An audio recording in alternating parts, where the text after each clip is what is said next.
আল্লাহ বলতেছেন তাবারাকাল্লাযী বিয়াদিহিল মুলক ওয়া হুয়া আলা কুল্লি শাইইন কাদির। মুলক মানে কি? রাজত্ব। রাজত্ব কার? না আপনার আমার, না ইউনূস সাহেবের, না ওয়াকারুজ্জামানের, না শেখ হাসিনা? ও মনে করিল তাই যে সব আমার। আল্লাহ বলতেছে তাবারাকাল্লাযী বিয়াদিহিল মুলক, ও দুনিয়ার মানুষ, এই মুলক রাজ্যের বাচ্চা হলাম আমি, একমাত্র আল্লাহ। সুবহানাল্লাহ বলেন। ওয়া হুয়া আলা কুল্লি শাইইন কাদির। আল্লাহ বলতেছে আমি ক্ষমতাবান, আমার উপর ক্ষমতাধর কেউ নাই। ঠিক কিনা বলেন? আল্লাহর উপর ক্ষমতাধর কেউ আছেন? এই যে আপনাদের এই যে সভাপতি মুরব্বী, আগে যুবক ছিল না, এখন মুরব্বী হয়ে গেছে না? এখন মুরব্বী হয়ে গেছে। আমি আসে দেখা করলাম, দেখি কাঁপতেছি। দেখেন, আগে যুবক ছিল, কি চেহারা ছিল। আল্লাহ আস্তে আস্তে আস্তে আস্তে বৃদ্ধ করে দিয়েছে। আল্লাহ বলে বান্দা তোমরা এদিকে একটু তাকাবা না? আমি আল্লাহ গোলামি করবা, আমি আল্লাহর দাসত্ব যদি করতে পারো, আমি আল্লাহর দরবারে কমপ্লিট সারেন্ডার করবে, আমি আল্লাহ গুনাহ মাফ করে দেবো। সুবহানাল্লাহ।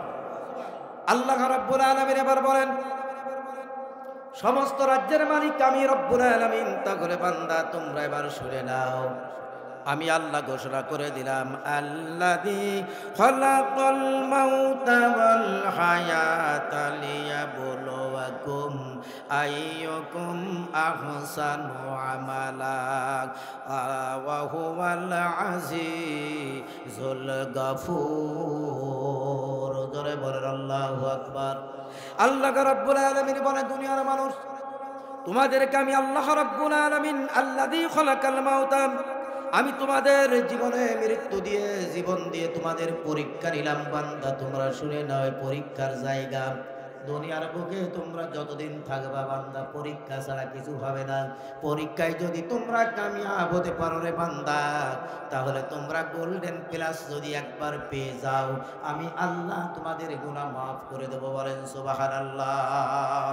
আমরা বললাম আল্লাহ তাআলা গোল্ডেন প্লাস তো পাবো, কিন্তু আল্লাহ তোমার কাছে জানতে চাই, তুমি যে আকাশ সৃষ্টি করেছ, তুমি যে জমিন সৃষ্টি করেছ রব্বুল আলামিন, আমরা তো জানি তুমি পরাক্রমশীল, তুমি ছাড়া কোনো মাবুদ নাই, তুমি ছাড়া কোনো ইলা নাই। কিন্তু রব্বুল আলামিন আকাশে তারকা মিটিমিটি করে আল্লাহ গো, সেই সম্পর্কে তোমার কোরআনের ভিতরে কোনো ডোজ আছে কিনা? আল্লাহ বলে এক নয় দুই নয়, হাজার হাজার ডোজ আছে। করে বলেন সুবহানাল্লাহ। তাহলে আল্লাহ পাক সঙ্গে সঙ্গে জানিয়ে দিলেন কি আল্লাযী খালাকা সাবআ সামাওয়াতিন তিবাকা মা তারা ফি খালকির রহমানি মিন তাফাউতি ফারজিল বাসারাক হাল তারা মিন ফুতুর। সুবহানাল্লাহ বলেন। আল্লাহ রাব্বুল আলামিন বলে বান্দা আমি স্তরে স্তরে একটা নয় দুইটা নয় 7টা আসমান আমি আল্লাহ বানিয়ে দিলাম। জোরে বলেন সুবহানাল্লাহ। আল্লাহ বলে ফল দিয়েছি আমি, গাছ দিয়েছি আমি। আল্লাহ সঙ্গে সঙ্গে বললেন ফারজিল বাসারা হাল তারা মিন ফুতুর। বান্দারে আমার সৃষ্টির ভিতরে তোমরা বিন্দু মাত্র ভুলও দেখতে পাবে না। বলেন সুবহানাল্লাহ। কিন্তু ভাইরা আমার, এক দরবেশ সূরা মুলক শুয়ে পড়ে উপরের দিকে আল্লাহর কোরআন নিয়ে পড়তেছে। হাল তারা মিন ফুতুর অর্থ হলো আল্লাহ তোমার সৃষ্টির ভিতরে কোনো ভুল নাই। কি দরবেশ বলতেছে আল্লাহ ভুল নাই, ঠিক আছে, আমি তো বট গাছ তলায় বসে বসে শুয়ে শুয়ে হাল তারা মিন ফুতুর, তুমি বলেছো আমার সৃষ্টির ভিতরে ভুল নাই, তা আমার বুদ্ধি মোতাবেক একটা ভুল পেয়ে গেছি। হ্যাঁ, কি ভুল? নিজে নিজে বলতেছে কি ভুল? আল্লাহ এত বড় বট গাছ, ফল ছোট ছোট, ঠিক কিনা? আল্লাহর ওলি বলতেছে হাল তারা মিন ফুতুর, আল্লাহ তোমার সৃষ্টির ভিতরে ভুল নাই, তবে আমার বুদ্ধি মোতাবেক ছোট্ট ছোট্ট ফল, একটা বড় বট গাছ। আল্লাহ বলে জিবরিল একটা বাতাস দিয়ে দে দিন একটু দেখি, ও ছোট্ট ফল বলতেছে এত বড় গাছ, বেমানান নাকি ওর বুদ্ধি মোতাবেক? ছোট্ট একটা বাতাস দিয়েছে, ছোট্ট একটা বাতাস দিয়ে আন্দোলিত বাতাস। এই বাতাস যখন দিয়ে দিল সঙ্গে সঙ্গে একটা কাঁচা বাটের ফল আল্লাহর ওলি দরবেশের নাকের পরে এসে পড়েছে উপর থেকে। দরবেশ লাফ মেরে বলেছে আল্লাহু আকবার। ওগো রব্বুল আলামিন, এইটা যদি নারকেল হতো আমার বুদ্ধি মোতাবেক, যদি তাল হতো, বেল হতো, আমার নাকটা ফেটে গলে জ্বলে যেত। আল্লাহ তোমার সৃষ্টির ভিতরে বিন্দু মাত্র ভুল নাই। বলেন সুবহানাল্লাহ। হাল তারা মিন ফুতুর, আল্লাহ তোমার সৃষ্টির ভিতরে ভুল নাই, সুবহানাল্লাহ বলবেন না?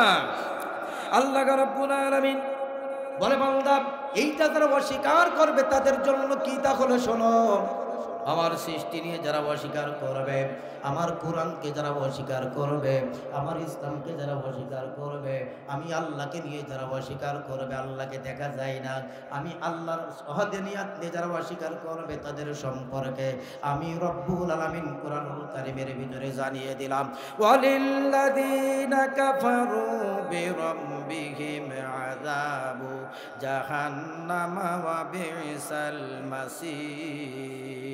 সুবহানাল্লাহ বলেন। আল্লাহ পাক বলেন যারা রবকে অস্বীকার করে তাদের জন্য শাস্তি কম না বেশি? সে শাস্তি দেবে কে? ফেরেশতারা আছে না, মুগুর নিয়ে বসে আছে। ফেরেশতারা বলতে চাই শুধু আসার অপেক্ষায়, শুধু আয় আমার কাছে, তারপরে দেখিস মুগুর কারে বলে। আমার ভাইয়েরা, এই জন্য আমরা সবখানে গোলামিটা করবো কার? জাহান্নামে কি আমরা যেতে চাই? তবে জাহান্নামে যাওয়ার রাস্তা বেশি না, অল্প কাজ করলে জাহান্নামে যাওয়া যাবে। সেটা কি? আমার সম্মানিত ভাইজান আমার পাশে আছে, আমার চাইতে উনি জ্ঞানী মানুষ, কারণ আমি যখন ছোট তখন থেকে ওনার এই অবস্থায় দেখতেছি। আলহামদুলিল্লাহ বলেন।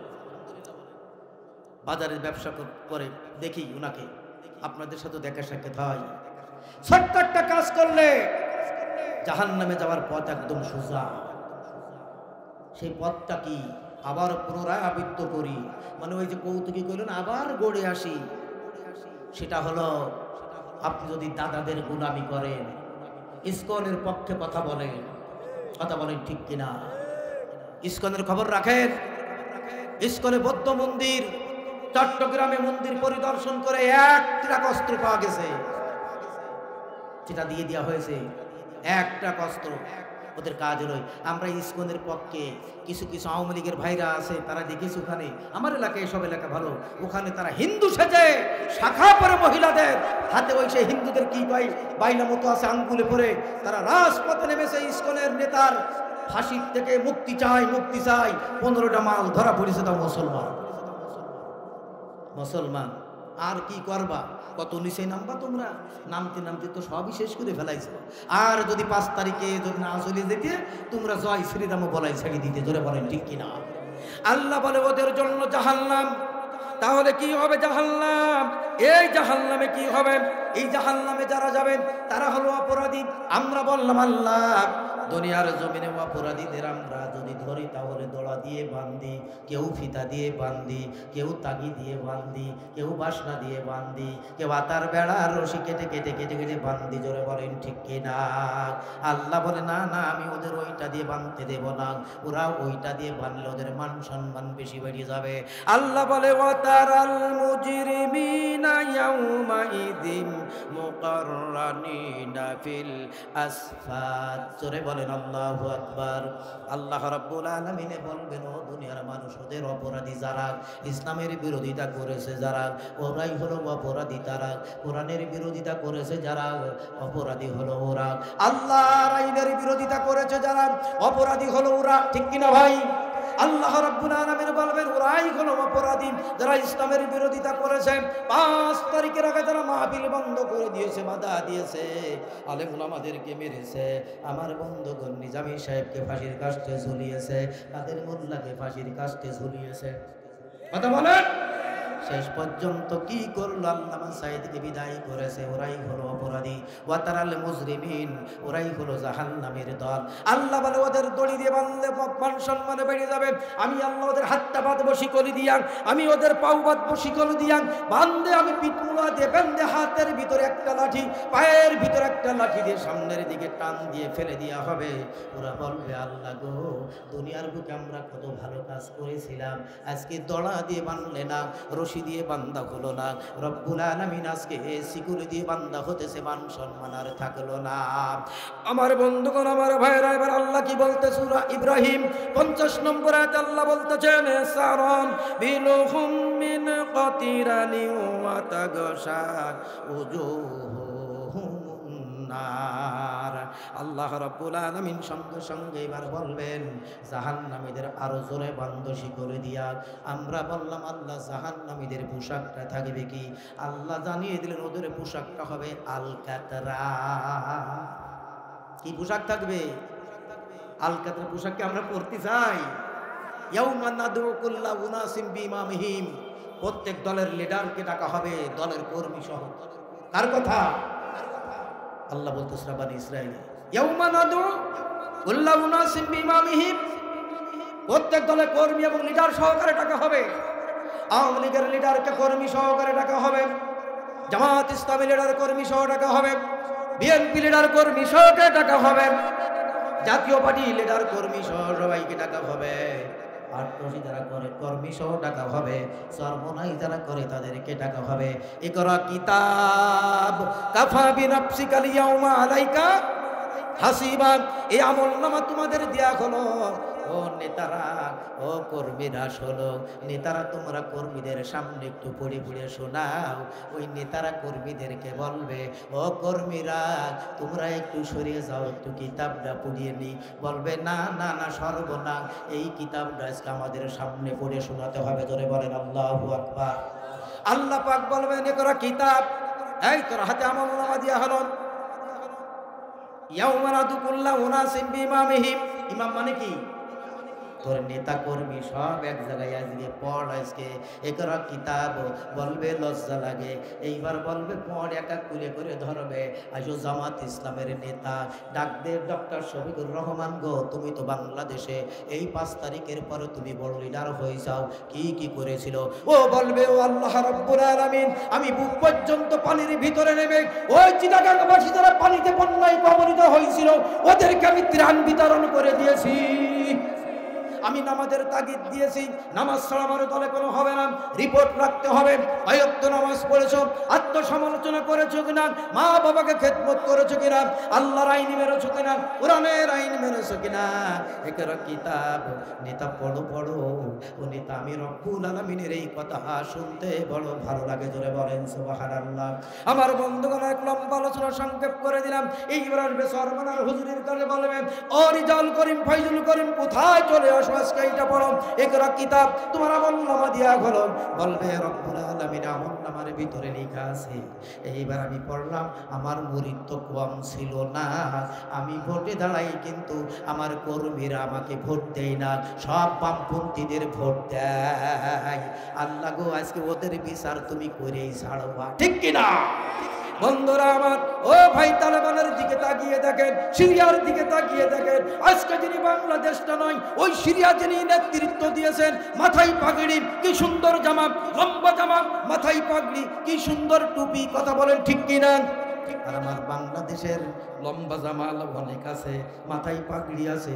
কই জিহাদের সময় এখনো হয় নাই, আগে মানুষ তৈরি করে করে করে করে নি। তুমি মানুষ তৈরি করো আর বাংলাদেশ গোল্লায় চলে যা। রাগ করতেছে? সুতরাং কোরআনের মাহফিল, আমি কোনো কেসা বলেছি?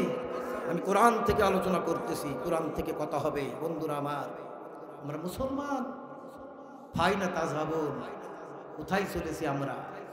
ও বন্ধুরা আমার, একদিন আল্লাহর নবী তাফসীর করতেছেন, সুবহানাল্লাহ বলেন। আল্লাহর নবী কুরআনুল কারীম নিয়ে, এরকম আল্লাহর নবী ছোট্ট কাগজের লেখা নিয়ে তাফসীর করতেছেন সাহাবীদের সামনে।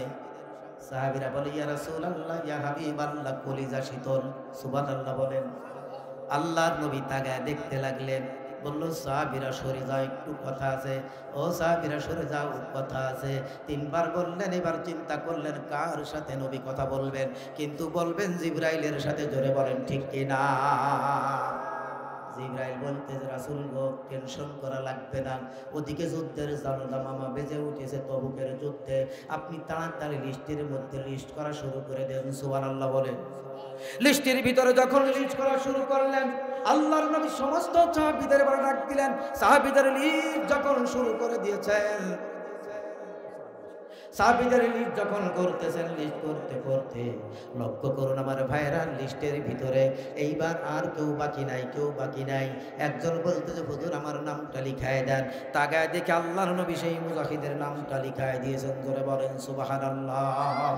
আমার বন্ধুগণ, একজন মহিলা দূর থেকে দৌড়ায় আসতেছে আর বলতেছে ইয়া রাসূলুল্লাহ, ইয়া হাবিবাল্লাহ, শুনলাম আপনি লিস্ট করতেছেন, ওই লিস্টের ভিতরে আমার নামটা ঢুকানো যাবে কিনা? সুবহানাল্লাহ বলবেন না? ও মা বোনেরা, আমার খেয়াল রাখেন, শুনে নেন। শুধু মা বোনদেরকে বন্দিশালার ভিতরে করে রেখে দিয়েছি। মা বোনেরা চাকরি করতে পারবে, মা বোনেরা ব্যবসা করতে পারবে, মা বোনেরা বাজার করতে পারবে, কিন্তু পর্দার সাথে বেপরদাই না। কথা বলেন ঠিক কিনা? এখন যদি এই কথা আমি বলে যাই, সকালবেলায় বলবেন আব্দুল্লাহ আব্বা সরিয়ে যাও, আব্দুল্লাহ ওয়াজ করে গেছে বাজার করতে যাবো, তুমি বাড়ি বসে লুডো খেলো। কথা বলেন? হ্যাঁ না রে মানা, কত নাম। তার কারণ হলো এইটা ইসলামী শরিয়া মোতাবেক ইসলামী রাষ্ট্র যদি হয়, আর যদি ইসলামী রাষ্ট্র না হয়, তাহলে কোরআন দিয়ে যদি চলতে চান, কোরআন মোতাবেক পর্দা সহকারে চলা লাগবে। ঠিক কিনা বলেন? আমার বন্ধুগণ, নবীজির সামনে বোরকা পরা মহিলা, হাতটা নেকাব করা, মুখটা নেকাব করা, হাতটা ঢেকে পাওটা মোজা দিয়ে আল্লাহর নবীর সামনে এসে বলতেছে, নবী গো, লিস্টের ভিতরে কয়টা নাম বাকি আছে? বলি একটা নাম বাকি আছে। সুবহানাল্লাহ বলে। ওই নামটা কি লিখা যায় না? নবীজি তাকায় বলতেছে, মহিলারে, এই নামটা লিখা যাবে না, এই নামটা লিখা যাবে না। তার কারণ জিবরাইলের আগমন না হওয়া পর্যন্ত শেষ নামটা লিখতে পারবে না। সুবহানাল্লাহ। আমার বন্ধুগণ, নবীজি গো, আমার নামটা লিখে দেন। নবীজি বলে, দেরি হবে, লিখা যাবে না এই মুহূর্তে। মহিলা চিন্তা করলো, মহিলা মানুষ বলে আমার নামটা দেওয়া যাবে না, আমার কাছে টাকা নাই, পয়সা নাই, কি দেবো এই মুহূর্তে জিহাদের ময়দানে? ধরে বলেন আল্লাহু আকবার। আমার বন্ধুগণ, জিহাদের ময়দানে কি দেব এই কথা চিন্তা করতেছে না। টাকা নাই, পয়সা নাই, দৌড় মারলেন, বাড়িতে টাকা নাই, ঘরের ভিতরে গেলেন, টাকা নাই, সব নাই, পয়সা নাই। মহিলা হাউমাউ করে কান্দারে বলে, আল্লাহ গো, জিহাদের ভিতরে নামটা লিখায় আর পারলাম না। জোরে বলেন সুবহানাল্লাহ। জিহাদে আমার নামটা লিখাতে পারলাম না। ওগো মালিক, আমি এখন কিংকর্তব্য বিমূঢ় হয়ে গেছি। আল্লাহ গো, এখন আমার অবস্থা বেগতিক। হঠাৎ করে টেবিলের দিকে তাকায় দেখে ছোট্ট খাট 6 মাসের শিশু সন্তানটা ঘুম থেকে জেগে গেছে। পাটা উপর মুখ দিয়ে নড়াচড়া করে, দৌড় মেরে সন্তানটাকে কোলে নিয়েছে। সন্তানটাকে বুকের সাথে জড়িয়ে ধরে আল্লাহর নবীর দরবারে দৌড় মেরেছে। বলেন সুবহানাল্লাহ। আল্লাহর নবীর দিকে দৌড় মেরেছে আর চিৎকার মেরে বলতেছে, নবী গো, আমি মহিলা বলে আমার নামটা আপনি লিখতে পারবেন না। আমার কলিজার টুকরা সন্তান আমি আনতে চাই না, হয় জিহাদের ময়দানে যেতে পারবো না। আমার কলিজার টুকরা সন্তান তাকে দিয়ে দেবো জিহাদের ময়দানে। বলেন সুবহানাল্লাহ। জোরে বলা যাবে না সুবহানাল্লাহ? অসুবিধা হচ্ছে?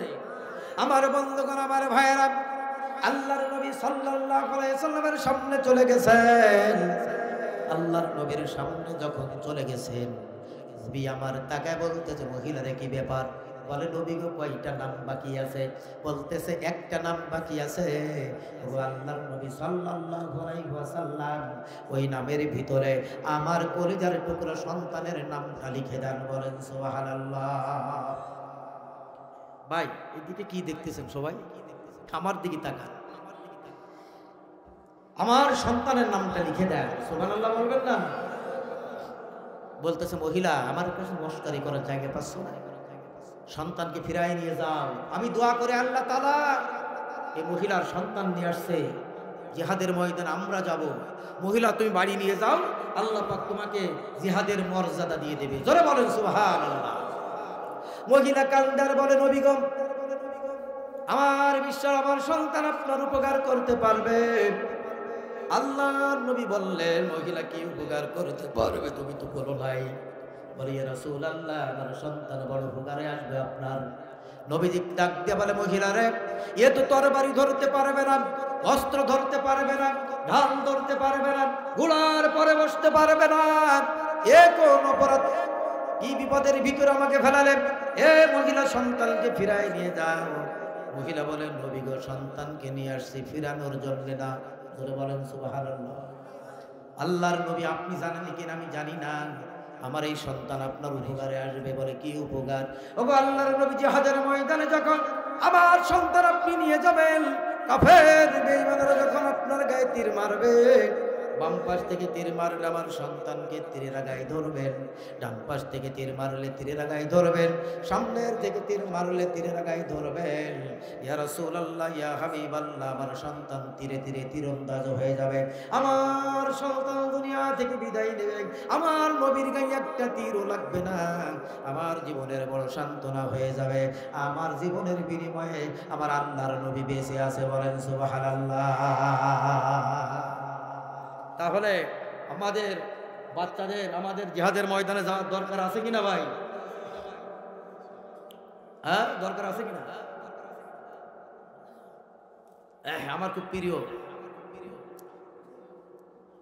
প্রিয় মানুষ, যুবক মানুষ, আশাবুন নাশা ফি ইবাদাতিল্লাহ, টকবগে যুবক, আমার উস্তাদ বলে ডাকে তানভীর রহমান, নূরপুর বাড়ি, যুবদলের সভাপতি। আলহামদুলিল্লাহ বলেন। আরে যুবক মানুষ, এরকম মানুষের দরকার, বিজয় করেছে এরকম যুবকেরা। আলহামদুলিল্লাহ বলেন।